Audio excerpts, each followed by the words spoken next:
different slant on this, and we'll answer your question completely. Turns out,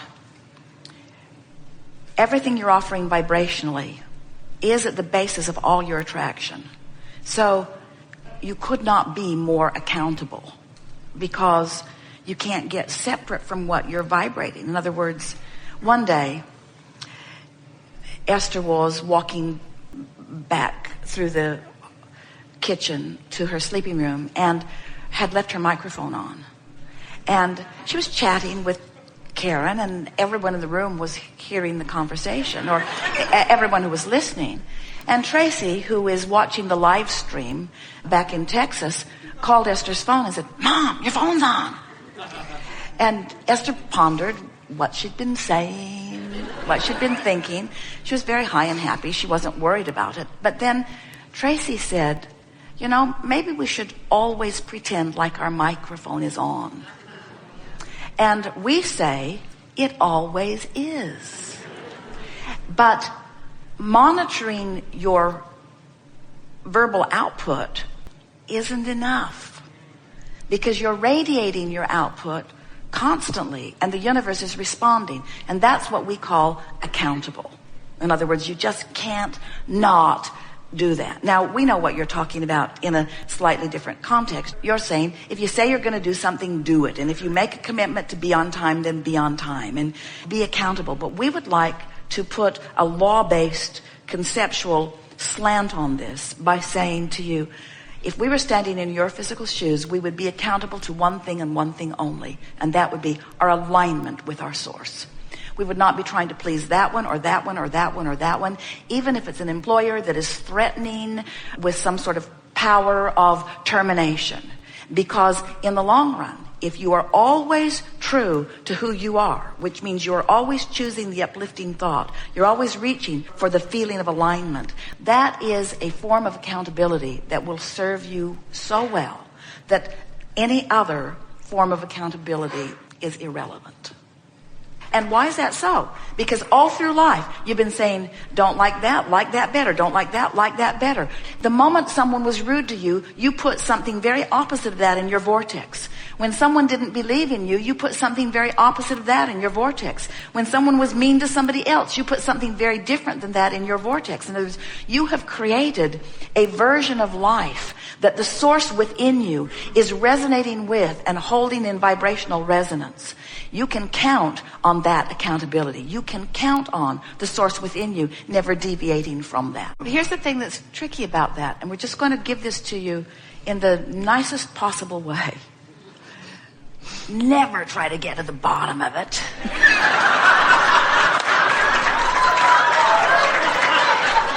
Because the more you focus on it, the more you activate it. The more you activate it, the more specific it gets. The more specific it gets, the worse it feels. The worse it feels, the more you are doing the opposite of the accountable to who you are thing that we're talking about. Never try to get to the bottom of things that don't feel good. There's no bottom. There is no bottom. There's no bottom. It's a bottomless pit. There's no bottom. There's no bottom. It will just get worse and worse and worse and worse and worse and worse. There's no bottom. Anything that you can do to distract yourself. You see, because here's how it works. Law of attraction says that whatever you're focused upon, more like it will come. And so let's say you're focused upon something you didn't like that another did, or you're focused upon the fact that the others focused upon something that you did that they didn't like. And it doesn't matter which it is. As you're focused upon this unwanted thing, it's going to get bigger. What saves you is you have to go to sleep sometime. And when you go to sleep, it stops the evil trend. So the more you focus, the more specific it gets. So you've heard us talking, if you've been listening to us for a while, about this emotional scale where feeling really bad is at one end and feeling really good is at the other. And we defined several emotions, and of course there are many more than that, than even the ones that we defined.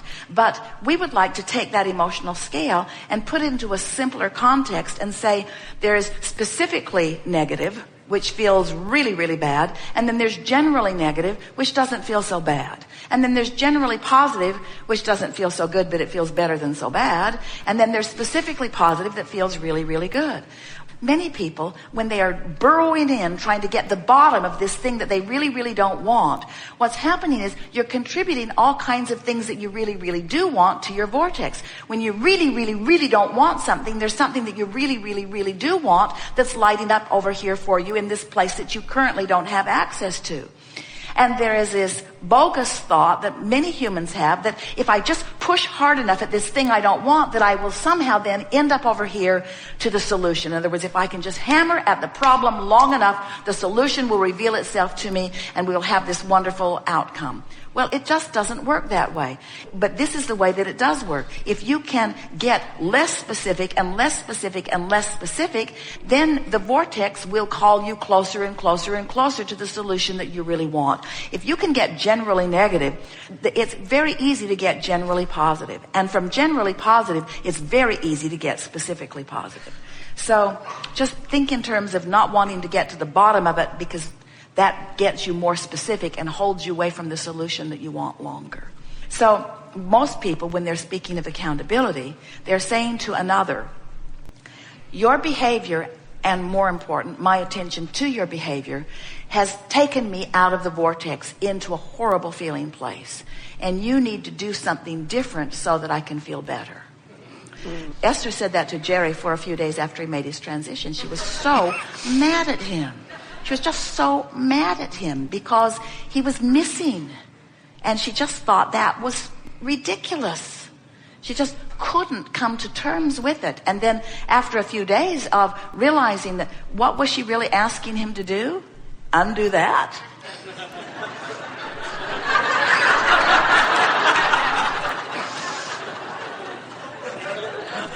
Really? We're going to reverse that? And so she realized there must be another way. There must be another way. And we want you all to know that there is always another way, and it's an easy way. It's finally not making somebody else accountable for how you feel. Isn't that the ultimate? Damn it, Jerry, you're dead and I feel bad. Do something about it. Become undead. Well, of course, there is no dead. There is no ending to all that. But it took her a while to remember that and to find it again, you see.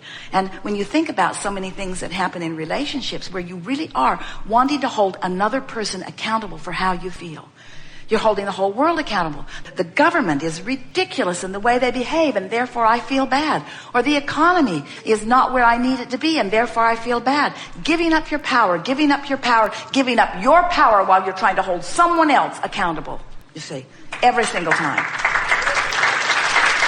So when you stop doing that, you're free. You're really free to soar and feel good in the way that is natural for you to do, you see.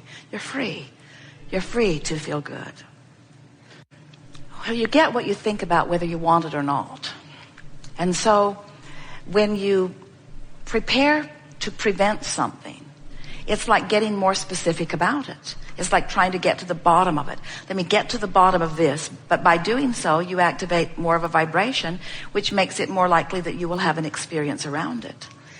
It's complicated when you take situations and want systematic, or we always say that it's never a good idea to take a situation or similar situations and throw one blanket over it and call it the same thing, because everyone is really individually creating. In other words, the subject of physical death is something that is so misunderstood by humans. We were talking earlier, and we really liked the conversation about how can something that feels so wrong actually be right.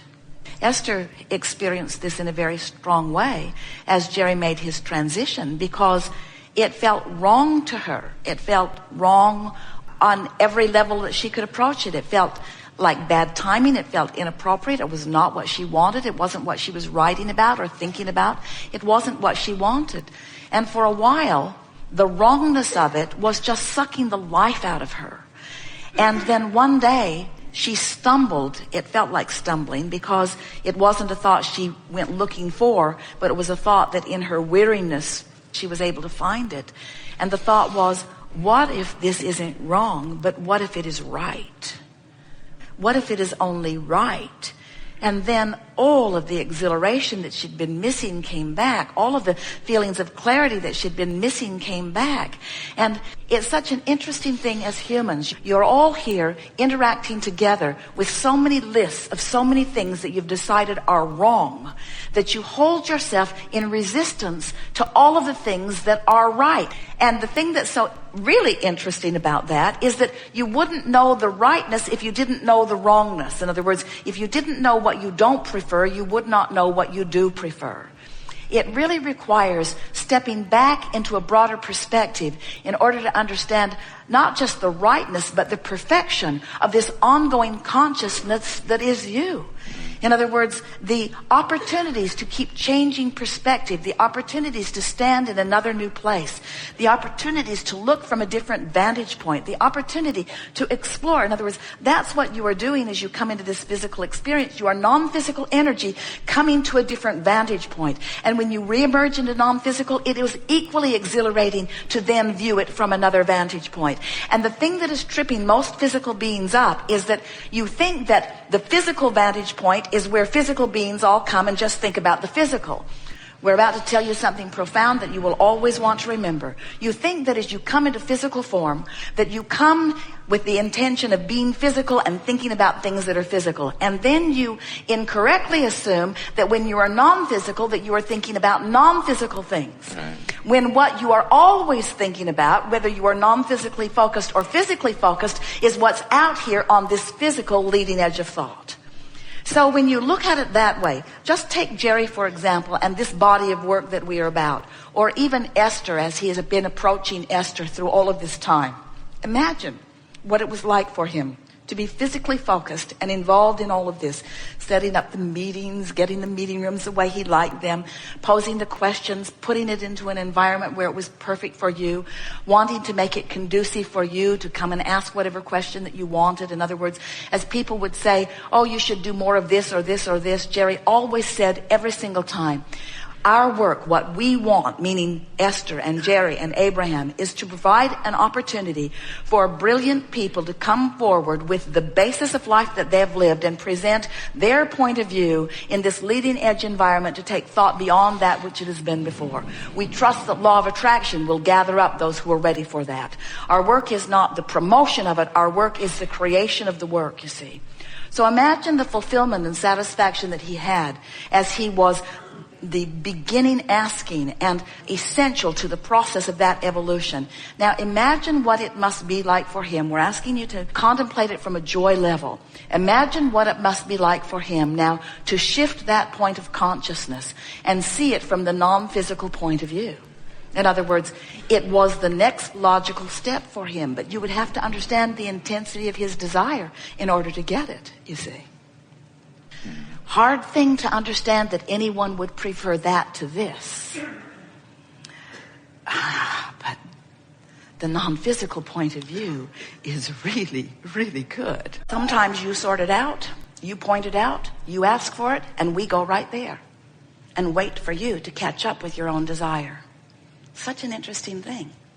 You pick it, we love it, we go there, we revel in it, we live it, we be it, we are it. And you don't come. Because you're so busy justifying why you're not going there. It's hard. It hurts. I don't like it. Somebody should call somebody. You've been listening to us for a while and you get it, that your emotions are your indicator of how blended you are with that source energy or not. But still, it's easy to let your emotions run away with you. And we want to say that it's not your emotions that are running away with you. It's the specifics of the unwanted. You're supposed to be happy. It's supposed to feel fun. You're supposed to know your power and your wisdom, you see. We're eager to talk to you about anything you want to talk about. We know you have stuff. Do you ever? This is the place where it all began for Jerry and Esther all those years ago.